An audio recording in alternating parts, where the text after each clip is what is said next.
नमस्कार मित्रों, स्वागत है आपका साक्षी भार्गव चैनल पर।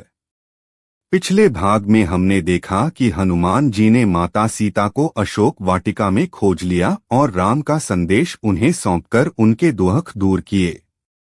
आज की कथा और भी अद्भुत है, क्योंकि अब शुरू होती है हनुमान जी की पराक्रमी लीला, जो पूरी लंका को हिलाकर रख देती है। माता सीता से भेंट कर हनुमान जी का हृदय उल्लास से भर गया। अब वे चाहते थे कि रावण और उसकी सेना को भी अपने बल और पराक्रम का परिचय दें। वे बोले, अब समय है कि राक्षसों को मेरी शक्ति का आभास हो। वे अशोक वाटिका में पेड़ पेड़ उखाड़ने लगे। बड़े बड़े वृक्ष जड़ों सहित गिर पड़े, लताओं को नोच डाला, फूलों को बिखेर दिया। इस अद्भुत पराक्रम को देखकर राक्षसी पहरेदार भयभीत होकर रावण के सैनिकों को बुलाने दौड़ी। सैकड़ों राक्षस अशोक वाटिका में आए, पर हनुमान जी तो वज्र के समान थे। उन्होंने अपनी पूंछ से अनेक राक्षसों को पटक पटक कर मार डाला। किसी को नखों से, किसी को मुष्टि से और किसी को वृक्ष की डाल से प्रहार कर परास्त किया। यह देखकर लंका कांप उठी। तब रावण ने अपने पुत्र अक्षय कुमार को भेजा। अक्षय कुमार घोड़े पर सवार होकर युद्धभूमि में आया।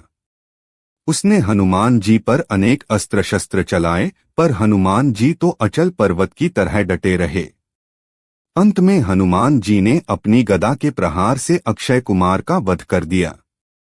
रावण क्रोधित हुआ और उसने अपने पराक्रमी पुत्र मेघनाद, इंद्रजीत को भेजा। मेघनाद ने अपनी अद्भुत शक्ति और मायावी अस्त्रों से हनुमान जी को घेर लिया। युद्ध करते करते जब वह हनुमान जी पर ब्रह्मास्त्र चलाता है, तो मर्यादा पुरुषोत्तम के भक्त होने के कारण हनुमान जी ब्रह्मास्त्र की मर्यादा रखते हुए स्वयं को बंधन में दे देते हैं। राक्षस उन्हें रस्सियों से बांधकर रावण की सभा में ले जाते हैं। लंकेश रावण के दरबार में हनुमान जी को प्रस्तुत किया गया। रावण ने गर्व से कहा, हे वानर, तू कौन है जो मेरी लंका में घुस आया है? तेरा साहस कैसे हुआ? हनुमान जी निडर होकर बोले, मैं श्री राम का दूत हूं। रघुनंदन श्री राम ने सीता माता को वापस करने का संदेश दिया है।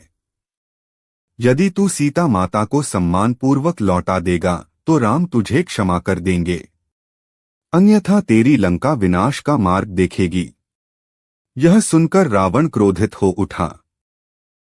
उसने आज्ञा दी, इस वानर की हत्या मत करो। इसकी पूंछ में आग लगाओ ताकि इसका घमंड मिट जाए। राक्षसों ने हनुमान जी की पूंछ में कपड़े बांधे और आग लगा दी। लेकिन जैसे ही ज्वाला उठी, हनुमान जी ने अपने स्वरूप को विशाल बना लिया और आकाश में छलांग लगाई। वे गलियों, चौक चौराहों, बाजारों, महलों और अट्टालिकाओं पर दौड़ने लगे। जहां जहां हनुमान जी गए, वहां वहां अग्नि फैलती गई। देखते ही देखते सोने की लंका धधकने लगी। रावण का स्वर्ण महल भी जल उठा। आसमान धुएं से भर गया। राक्षस स्त्रियां चीत्कार करने लगीं। पूरी लंका भय और आतंक से कांप उठी। फिर भी हनुमान जी ने माता सीता की कुटी के चारों ओर अग्नि नहीं लगाई।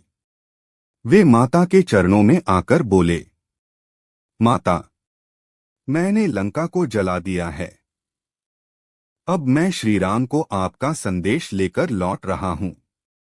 माता सीता ने अशोक वाटिका से अपना चूड़ामणि हनुमान जी को सौंपा और कहा, पुत्र हनुमान, इसे राम को देना और कहना कि वे शीघ्र मुझे यहां से ले जाएं। इस प्रकार हनुमान जी ने लंका में अपने अद्वितीय पराक्रम का परिचय दिया।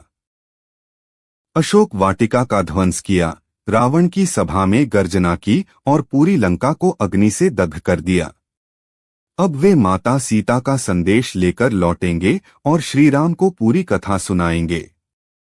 यही होगा अगले भाग का आरंभ, लंका से हनुमान जी की वापसी और राम के सम्मुख सीता माता का समाचार। मित्रों, यदि आपको यह दिव्य कथा पसंद आई हो तो इसे लाइक, शेयर और सब्सक्राइब अवश्य करें। जुड़े रहिए हमारे साथ, क्योंकि आगे रामायण की कथा और भी रोमांचक होती चली जाएगी।